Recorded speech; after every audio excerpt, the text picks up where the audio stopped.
Continuamos en argumentos hablando acerca de las consecuencias, ¿no?, de este doble sismo en nuestro país el pasado 24 de junio, cómo hacer ese análisis desde la parte estructural y justamente antes de irnos a la pausa hablábamos del tema de las edificaciones, ¿no?, de los que hoy están viviendo en edificios que han sido afectados. ¿Cómo comenzar a trabajar eso? ¿Cómo comenzar a levantar esa data todavía? Se sigue trabajando en colocar, bueno, esa etiqueta, si es habitable o no, se sigue avanzando en unas fases de revisión, ¿no?, de evaluación, de inspección, de saber, bueno, hay edificios que deben demolerse, cuáles son las reparaciones que deben hacerse, pero entendemos que esto es un proceso largo, pero está la emergencia de las personas que hoy están sin hogar, otros que se mantienen en sus edificios, pero con algunas paredes, con riesgo de que puedan caerse, que puedan desplomarse. ¿Cómo trabajar en esta fase tan compleja, ¿no?, y en poder atender esta emergencia donde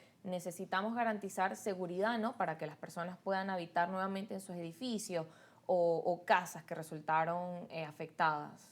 Sí, bueno, esta primera inspección rápida que tiene que ver con esa etiqueta verde, amarillo y rojo, no tiene como objetivo decidir si debe ser demolido o puede ser reparado. Simplemente su objetivo es dar un diagnóstico de habitabilidad. El verde puede rehabilitar ese edificio, el amarillo tiene restricciones, puede entrar, buscar sus pertenencias, hacer cosas puntuales, y el rojo es inhabitable. La recomendación es que se eh, trasladen a un refugio solidario, con amigos, con familiares. Pero hay una segunda etapa en la cual vamos a ir a mirar los rojos y los amarillos. Ahora con un ojo más detenido, más experto, con más detalle, queremos más información para tratar de dilucidar si entonces esos rojos realmente son rojos o pueden bajar a amarillo, o si ese rojo entonces puede ser reparado o debe ser demolido. Igual los amarillos, si algunos amarillos realmente son necesariamente amarillos o pueden bajar a verde, o algunos amarillos quizás puedan subir a rojo, ¿no? Porque a lo mejor no observamos en esa primera visualización rápida todos los detalles, todos los espacios. Muchos de estos edificios aún tienen muchos apartamentos o sitios cerrados a los cuales no se pudo acceder en esa primera inspección. Y bueno, en esta segunda inspección más detallada queremos llegar a todos los espacios y tener un diagnóstico más avanzado. En ese sentido, la etiqueta roja entonces no representa una sentencia de demolición. Puede haber etiquetas rojas de daños no estructurales, paredes en mucho riesgo, que puedan ser rápidamente demolidas y sustituidas y llevar ese edificio a una etiqueta verde ahora, a una reocupación. Entonces, en esta segunda fase vamos a hacer un desglose de esa información que nos permita dilucidar aquellos que tienen una etiqueta amarilla, pero que los daños son nada más en paredes, en tabiquería de relleno. Hay etiquetas amarillas con daños en estructuras, pero leves. Dilucidar las etiquetas rojas, cuáles corresponden a daños muy severos en paredes, en cosas que pudieron ser peligrosas, y cuáles pueden ser asociados a daños en la estructura, daños severos. Entonces hay un desarrollo en este momento de criterios, de lineamientos de qué hacer en cada uno de estos casos. Queremos como estandarizar el accionar técnico que van a tener instituciones públicas, empresas privadas, particulares, para restituir esas condiciones. Desde lo más simple, lo que pareciera más simple, como grietas en nuestras paredes o demoler una pared y sustituirla, queremos orientarlo para que se pueda hacer de la mejor manera, para que se pueda reconstruir mejor. En principio, para restituir la condición inicial, que es lo que nos puede llevar de la manera más rápida a reocupar las viviendas y a poder permitir que esas familias que aún duermen o en un refugio o en las afueras de sus edificios puedan tener un mejor descanso en sus viviendas, ¿no? Entonces hay ya un accionar para eso, y desde esa condición que es la más simple hasta la condición de daño severo en la estructura, queremos que se hagan con unos lineamientos, queremos poder generar unas capacitaciones masivas para poder nivelar toda la respuesta técnica que van a tener nuestros ingenieros, nuestras empresas, nuestras instituciones locales y nacionales ante el reto muy grande que tenemos frente de reparar y de reconstruir todas las ciudades afectadas. Claro, y ahora, ¿cómo pudiésemos evaluar el tema de la cantidad de edificios? Sé que tener un número preciso por ahora es complejo y quizás más adelante tendremos un análisis completo del número de edificaciones afectadas y de la cantidad también de personas. Hay incluso organizaciones internacionales que elevan la cifra que al final hay que atender cerca de 6 millones de personas cuando hacen pues el esquema general, ¿no? De todas esas personas en edificios que, como usted decía, de pronto tienen algo sencillo, por decirlo de alguna forma, hasta los más graves que no tienen un hogar.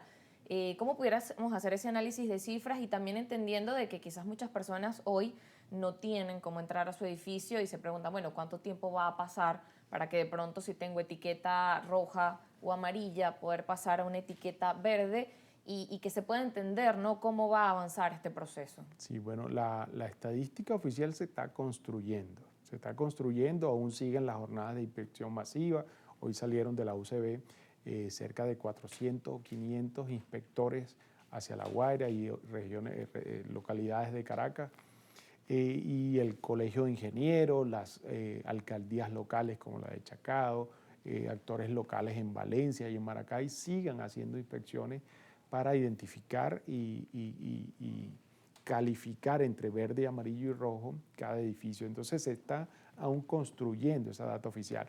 Por ahora tenemos estimaciones, algunas basadas en imágenes satelitales, que permiten tener una visión con mucha incertidumbre, pero de cuánto puede ser ese número de edificios afectados, ¿no? Pero no permite tener una data que se pueda desglosar de qué magnitud es esa afectación, ¿no? Quizás en la imagen aérea podemos ver claramente un colapso o no de un edificio, pero quizás no podemos dilucidar si el daño fue solamente en paredes o si fue daño estructural en columnas o en vigas de la estructura. Entonces, esa información se está construyendo, necesitamos que el ingeniero llegue al sitio. Tenemos otras datas que han sido levantadas por solicitud, por información de los propios ocupantes en distintas plataformas que han surgido, ¿no?